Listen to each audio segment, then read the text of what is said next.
আমি চলে এসেছি বর্ধমানে।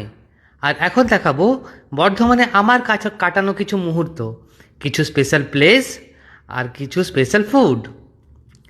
এটা হচ্ছে কার্জন গেট, বা এটাকে অনেকে বিজয় তোরণও বলে। সব থেকে ফেমাস জায়গা আর সব থেকে বড় ল্যান্ডমার্ক বর্ধমানের। তো আমি এই কার্জন গেটের সামনে এখন আছি। আর আমরা এখান থেকে বিভিন্ন জায়গায় যাব। স্টেশন থেকে মাত্র 10 মিনিটের হাঁটা পথ, টোটোতে এলে 4 থেকে 5 মিনিট। আমি এখন চলে এসেছি বর্ধমানের একটা মন্দিরে, যেটাকে বলে সর্বমঙ্গলা মন্দির।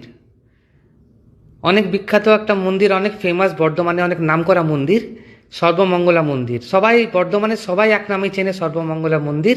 সেই সর্বমঙ্গলা মন্দিরে আমি এখন এসেছি। এই যাচ্ছি এখন, মন্দিরের দিকে যাচ্ছি। এই যে মন্দিরের রাস্তা, খুব সুন্দর সাজানো গোছানো জায়গা, খুব সুন্দর জায়গা।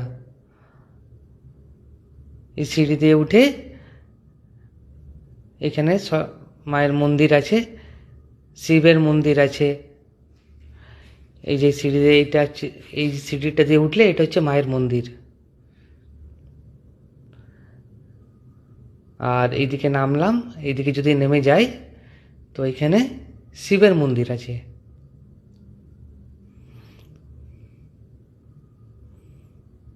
এই যে এখানে শিবের মন্দির আছে। এই মন্দিরের একটা জিনিস এখনো আছে, এখনো বলিদান প্রথা এখনো চালু আছে এখানে। এটা শিবের মন্দির, এটা আরেকটা শিবের মন্দির। এগুলো সব শিবের মন্দির। আর এই দিক দিয়ে যদি উঠি তো মা সর্বমঙ্গলার মন্দির আছে। চলো আমরা যাচ্ছি এখন মা সর্বমঙ্গলার দর্শন করতে। এটা হচ্ছে মন্দিরটা, বিভিন্ন রকম কারুকার্যে সজ্জিত, বিভিন্ন রকম পটচিত্র আছে, পুরনো দিনের অনেক পটচিত্র আছে। এটা হচ্ছে মায়ের মন্দিরটা, মা সর্বমঙ্গলার মন্দির।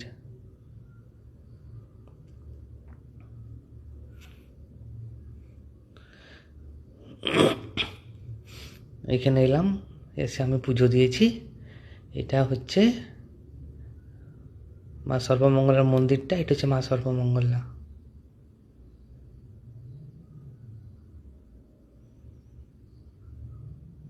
জয় মা সর্বমঙ্গলা।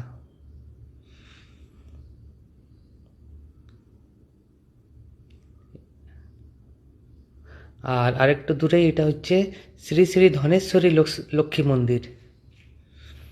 এই মন্দিরটা তার পাশে আছে, সর্বমঙ্গলা মন্দিরের লাগোয়া এই মন্দিরটাও অবস্থিত এখানে। এটা শ্রী শ্রী ধনেশ্বরী লক্ষ্মী মন্দির। এই মন্দিরেও গেছিলাম আমি, প্রণাম করলাম। খুব ভালো লাগলো দুটো জায়গায়।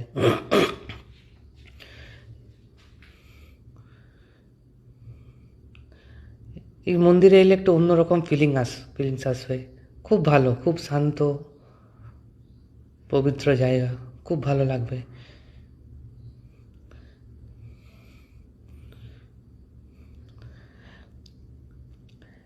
এখানে পুজো দেওয়ার পর আমরা চলে গেলাম একটু মিষ্টি মুখ করতে। রাধাবল্লভ মিষ্টান্ন ভাণ্ডার, বর্ধমানের সব থেকে ফেমাস সীতাভোগ আর মিহিদানা সব থেকে ভালো এই দোকানে পাওয়া যায়। খুব ভালো মিষ্টির দোকান, যথেষ্ট রিজনেবল রেঞ্জে, টেস্ট কোয়ালিটি অনুযায়ী রেঞ্জ যথেষ্ট রিজনেবল। অনেক রকমের মিষ্টি সমাহার এখানে পাওয়া যাবে, বিভিন্ন রকমের মিষ্টি আছে। আর মিষ্টির টেস্ট সেই রকম,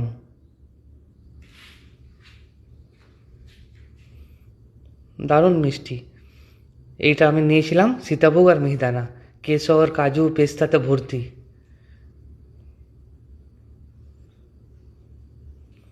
খুব সুন্দর টেস্ট। এখানে দু রকমের পাওয়া যায়। আমি যখন এসেছিলাম একটা 350 টাকা কেজি, একটা 600 টাকা কেজি। তারপর আমরা চলে গেলাম এস পালের মোগলাই পরোটা, সব থেকে ফেমাস এস পালের মোগলাই পরোটা। কখনো বর্ধমান এলে এটা মিস করবে না। এটা জাস্ট তিনকোনিয়া বাস স্ট্যান্ড থেকে হেঁটে গেলে 5 থেকে 10 মিনিট লাগবে। এস পালের মুগলাই পরোটা দারুণ, খুব সুন্দর টেস্ট, এত বড় পরোটা।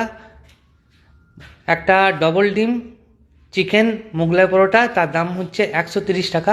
তবে এটা এতটাই বড় যে সাধারণ মানুষ একটা খেতে পারবে না।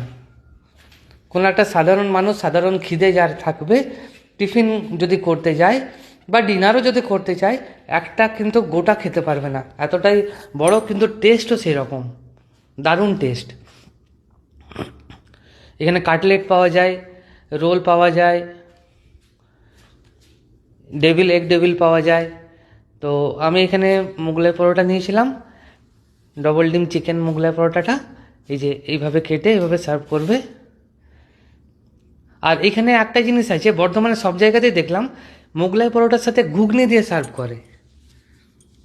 আমি আরও 2-1 জায়গাতেও গেছিলাম, সেখানেও কিন্তু মোগলাই পরোটার সাথে আমরা বেসিক্যালি জানি মোগলাই পরোটার সাথে একটা তরকারি দেয়, কিন্তু এখানে তরকারি না দিয়ে ঘুগনি টাইপের একটা মানে ঘুগনি দিচ্ছিল এর সাথে, ঘুগনি দিয়ে সার্ভ করছে। তাও যাই হোক, টেস্ট দারুণ। একটা মোগলাই পরোটায় 2 জন মিলে আরামসে খাওয়া যাবে। এই 4টা মোগলাই পরোটা 2টো প্লেটে ভাগ করে দিল।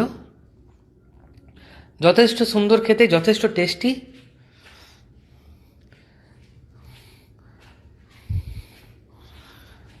আর এটা হচ্ছে এগ ডেভিল। এগ ডেভিলটা এতটাই বড়, একটা গোটা ডিম থাকে। তারপর আমরা চলে যাচ্ছি আবার কার্জন গেটে চলে এলাম। কার্জন গেটে ঠিক লাগোয়া, একদম লাগোয়া এইখানে আছে রামপ্রসাদের শরবত ও লস্যি। এই দোকানটা যদি বর্ধমান আসো আর এই দোকানে লস্যি না খেয়ে থাকো, তাহলে কিন্তু অনেক অনেক বড় একটা জিনিস তোমরা মিস করে যাবে। খুব সুন্দর, দারুণ টেস্ট। এখানে যিনি দোকানদার আছেন তিনিও খুবই রসিক মানুষ, খুব কথা বলতে পছন্দ করেন। যিনি দোকানের মালিক আছেন, এই আমি এখানে নিয়েছিলাম রাবড়ি লস্যি, স্পেশাল রাবড়ি লস্যি, 50 টাকা দাম নিল এটার। দারুণ টেস্ট, খুব সুন্দর টেস্ট, খুব সুন্দর টেস্ট। খোয়া